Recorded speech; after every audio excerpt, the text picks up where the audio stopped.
Ladies and gentlemen of Knucklehead Nation, I'm absolutely delighted to be joined by none other than a guy who's kind of turning into a Fighters Rep staple and earning himself a bit of a cult following.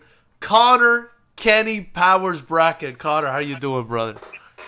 Doing great, man. Good to talk to you.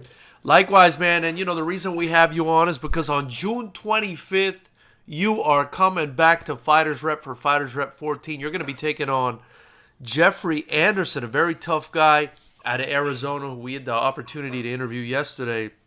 And Yeah, so, yeah. we thought we needed to touch base with you, man. You didn't make it to the last Fighters Rep. You were a little bit busy. Kind of tell us about what's been going on with you lately. No, I mean, I would have loved to fight on that card. Obviously, I came out of like the last one pretty much unscathed, so I really wanted to keep it going. But the team had so many other obligations. I had to go to Denver to back up everyone for Worlds. I had to, we had Ethan had to fight, and then Coach had a bunch of seminars and stuff. So I had to stick back and kind of take care of the gym and stuff while he was gone. Yeah. But stuff happens. Wish I could have done it, man. But I'm here for the next one and hopefully the one right after that. So. Man, Conor, you stay so active, and I'm so impressed by that. A couple things I want to ask you about that because, well, first off, I've already told people, I think you're the prime example of how a fighter should be, right? Because you're so active, and I believe it keeps you so sharp, right? 100%. You've mentioned that before, and it's like I look at kind of my activity as like that's my edge on everybody. I was lucky enough to have 4 fights during the COVID year where nobody else had fights. So it's like, all right, I'm leg up. Maybe these people have 30 amateur fights and 10 pro fights and whatever else. I fought a bunch of experienced dudes, but they hadn't fought recently, and I've been fighting recently. Right. And that's what I'm trying to keep doing. That's why every time you call me, I'm like, hell yeah, let's go. It's crazy, and then I ask myself as well, does this guy get hurt? Because, your style, Conor, right? Your style is kind of it's intelligent aggression, but it's hyper-aggressive, come forward, willing to take one to deliver one, willing to take two to deliver one. Kind of tell me about that. How do you stay healthy? Man, I train a lot. My training schedule is insane. I'm working straight up training for at least 4 hours a day, sometimes 6 hours a day. And I feel like putting myself through the shit that I put my body through kind of makes me just harder. I'm always I go out there, I fight, I'm back in the gym on Monday, regardless of what it is. If my leg's fucked up from throwing too many kicks, whatever, I'll throw punches that day, I'll throw left kicks. It's like anything that happens, I'm still training. I break bones, I'm in the gym doing whatever the fuck I can do. Yeah. You mentioned, you came out the last fight unscathed. It was an incredible performance.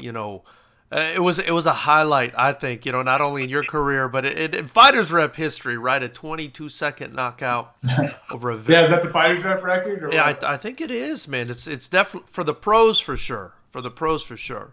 Yeah. But I'm sure you had a training camp before that was grueling. You trained with some of the baddest dudes. You got Matt the Butcher Baker in your corner. 100%. I'm sure you're always fighting with him. I see you with Charles Rockstar Rodriguez training. Yeah. So does it? Yeah. Do you? Is there any kind of recovery that you do that keeps you sharp? Because like you said, it was 4 fights in a year or something like that. Yeah, I do some cryo and stuff. When my body's hurting, shout out Arena Training Center out in Livermore. They help me out with that sometimes. I have a lot of activities I do, so I kind of just, if one thing's hurting, I switch it up to the next. If my legs hurt from running, I'll bike. If whatever hurts, I'll swim. I have a bunch of different. I just kind of cycle through my pains, and then they eventually go away. Yeah. But yeah, we spar a lot. We spar hard. But it's always technical. It's always smart. So we rarely get injuries from sparring. It's mostly the overuse type of shit. Gotcha. And you mentioned technical, you mentioned smart, and earlier you mentioned, you feel like your activity is an edge, which I do. I keep telling people, look at this guy. you know, even if he doesn't have the experience of these other guys, even if you thought he was going to lose, just his activity and going back to training camp and getting better every time is just making him a real problem. And I wanted to ask you, Conor, I mean, from what I've seen from when you started fighting with us, you know, in just 3 fights ago, you know, you've improved so much from what I've seen. You know, it was like a raw talent there, but it's improved significantly since. You know, kind of tell me. I mean, are you feeling the same thing? Do you feel like you're getting No, better all the 100%. time? Yeah, I mean, every fight, I feel like I come out and I show my improvement. You know, I learn a lot from every fight. Even this, like, even in that 20 seconds of the last one, like I watched that clip, and of course it's a dope clip, and I'm excited like to see that everyone's likes it and stuff. But all I can see is like what I fucked up on, and I'm like, oh, all right, I gotta do better this time. I gotta do better than that, and that's how I look at all of my other fights too. I'm like, I can barely even watch my first pro fight. I'm like, oh, I don't even know that guy anymore. I'm like, I don't fight like that, and then like, you know, even like. Yeah, like the highlights are great, but it's like hard for me to even watch my highlights because I can always see I'm like, nah, that's wrong right there. Yeah. Coach would have fucking yelled at me, and he does after. Like, it was funny after the last one. I was like, so what'd you think, Coach? You know, knowing I wasn't gonna get the answer I wanted to get, and he was like, the first 20 seconds you're sloppy. But Man, and, you know, just so people know, I mean, you are training with the legend, Jong Sanan, the Wooden Man Fairtex, up there in you know, up in Northern California, and man, that's got to be an amazing camp to be with. Before I continue though, Conor, I just want to let everybody know, please like, comment, subscribe to this video, follow us, and get your tickets or live stream at FightersRep.com to watch Conor Bracken throw down. He's just one of many incredible fights on this card, and he is must-see TV. So head to FightersRep.com, get your tickets for June 25th. If you can't be here, if they can't be here in Southern California, Conor, and they got no excuses, right? Because they could just spend the night at Commerce Casino at the hotel and come watch the fight. But if they can't make it for whatever reason, you could join this channel for $9.99, our YouTube channel, and watch Conor throw down. Now, Conor, you're going to be going up against a guy, again, with good experience, a guy that's explosive, a guy that's talented, and a guy who's a self-proclaimed mover. It's going to be a good, I think, a good, exciting clash of styles here, right? Where we have a guy who concentrates on movement and counter-striking versus, you know, you, who's more of a come-forward kind of bully fighter. Kind of tell me how you feel about this fight. I mean, I watched that interview. He said he's going to dance. You know, he's a dancer. I'm a fighter. So it's a kind of a classic matchup. Like, someone's going to move around. Someone's, you know, trying to take your head off. And, you know, I'm going to take his head off. I'm the problem he's got to solve, you know, and it's a hard problem to solve. No one's been able to do it yet. So it's like, yeah, sure, I bomb. Yeah, sure, I come forward. But every fight I've gotten smarter. Every fight I've gotten better. And one of the fights that I think I learned the most from was when I fought Eddie, and Eddie was kind of like that too, like slippery. You know, Eddie was slippery. Real slippery. Moved a lot, and so I've watched that fight over probably more times than any other one because, you know, that's the only blemish on my record, the draw. While you can debate all day whether it should have been what or whatever, ultimately there's a lot of things in that fight I could have done better. And there's a lot of things in that fight that we worked on a lot. So, you know, if he thinks it's going to be the same type of, you know, fighter that maybe he saw in that video, it's not. So it's we've gotten a lot more intelligent with where we put the power and how to kind of make it so it ends up on somebody's jaw. For sure, and we saw that in the last fight. You know, I kind of remember Johnson on in the kind of lead up video we did for you, telling you how in the first fight you did things a certain way, in the second fight you did things another way, and then he kind of wanted you to bring it all together. And it looks like you kind of brought it all together in that third fight. Yeah, you know, it worked. It worked out. You know, it worked out great. Like, it just so happened that the first, you know, real thing I threw that we had worked on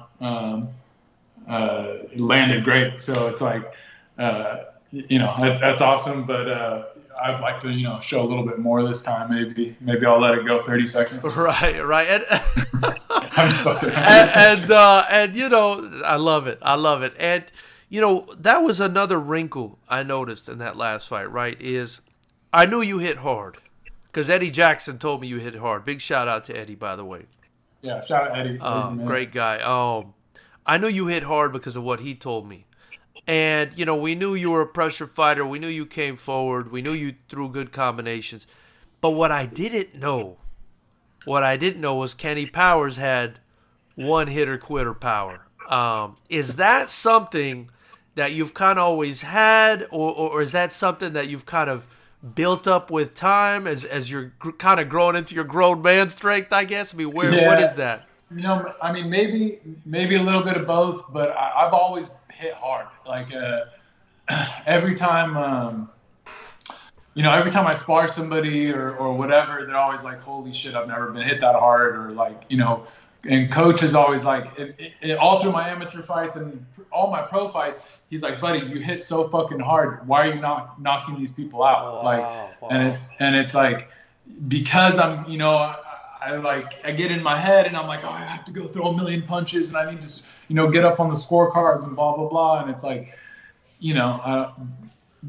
I need to be, I'm not that type of fighter, I'm a damage fighter. Yeah. I want to hurt people. Like I've said before, sure, it like hypes it and whatnot, but that's true. I do this to hurt people. I love that. I mean, I don't know whether to be scared of you or enjoy you. I think I'm a little bit of both, to be honest with you, Conor. But listen, man, I mean, that, again, circling back to that last fight, I mean, I hate to beat a dead horse here, but, it wasn't like you put everything on that punch either. I mean, that just looked like there wasn't a lot of wind up. There wasn't a lot of telegraph. Man, I didn't know I knocked him out, really. Like I hit him and then I was ready to kind of follow up, and then like I saw him hit the canvas and I was like, "Oh shit, it's over." It just felt like a home run. Had you had a knockout like that, a first round 22-second knockout like that in your career? Never one like that. No. I've had a couple knockouts as an amateur, but they were usually like cumulative type knockouts. TKOs, but that one felt good. And is that power in the left hand too, or is that just the right-handed one-hitter? Oh yeah, man, fucking dynamite here. Oh shoot, very cool. So Conor, I know what to expect. Listen, I know you are must-see TV. Why should people tune in to watch you fight Jeffrey Anderson on June 25th? Why should they buy a ticket, man? Man, I say it every time. Go watch my other fights. It's like they speak for themselves, man. I hit fucking hard, and I'm gonna go out there and hit somebody fucking hard. People like that. People like to see violent fights. I'll bring some fucking violence. Man, we can't wait, and it's going to be at the Commerce Casino at the Event Center. I'm so glad. I'm excited to fight there. A lot of big fights have been there. Man, I'm so glad to have you a part of this show, Conor. You're one of 4 pro fights so far in the main card, and it's just going to be absolutely stacked. And, people love you down here, man. People love you down here. Yeah, I love everyone that comes out. Like, I love you guys. Thank you so much. My family comes out to all of them. All my friends, like, from down there from when we were kids. It's like, it's so cool. It's like every time is like a reunion, Like, yeah. That's why I love coming down there, man. I love fighting for you guys. So I hope we keep it rolling, Well, we can't wait to have you back, and hopefully more and more in the future. But definitely excited about this fight against Jeffrey. Any predictions from you, Conor? I won't give any predictions, but I'm fucking bringing it. Like I'm bringing it. You're gonna see it. You're gonna see a smarter, more powerful Conor, every time, every fight. That's what you're going to see. Man, we can't wait to watch you again, guys. If you haven't already, get your tickets at FightersRep.com. Get your live stream at FightersRep.com. If you make it, come out and watch Conor Bracken. Also, be sure to follow him. Right there underneath his screen is his Instagram handle at BickenBrack. That's BICKENBRACK. You're not going to want to miss this guy. I mean, Conor, no discrediting to anyone, but I really feel like you're a big you're a big star in the making, man. You kind of got that. You got all those factors, you know, the big power, the big personality, and we're very excited to have you on and continue working with you. And you also have this attitude that I love, right? Similar to your opponent, Jeffrey. I got to shout him out for that too. You guys seem willing to fight anyone, man, you know, so very excited to have you on. Is there anyone you want to shout out or thank before I let you go? Just thanks to my team, you know, Jongsanan, thank you to Matt, thank you to Fernando Solis, my boxing trainer. Everyone's been helping me a lot, man. Ethan, like it's having that tight knit family every day, training with everybody. It's a blessing, man. I feel good. And any sponsors we need to shout out? Yeah, Genuine Number Nines, my main sponsor, and then let's see, Accelerate Sports, Skin and Stone Strength. Body by John, and then who else? Man, I got more. I know I got more. I'm fucking up right now. They're gonna be mad at me. It's all good, man. Hey, we better get those right for the fight interviews, right? Yeah. I'll brush up on who else. But anyway, man, Arena Training Center hooks it up. Shout out at my boy Evan at Let It Bleed Tattoo. He always hooks me up. Nice. Yeah. Well, hey, I appreciate your time, Conor. We really look forward to seeing you on June 25th. And you have a good night, man. Appreciate your time, man. Right on. You too. Thank you, bro. Thank you.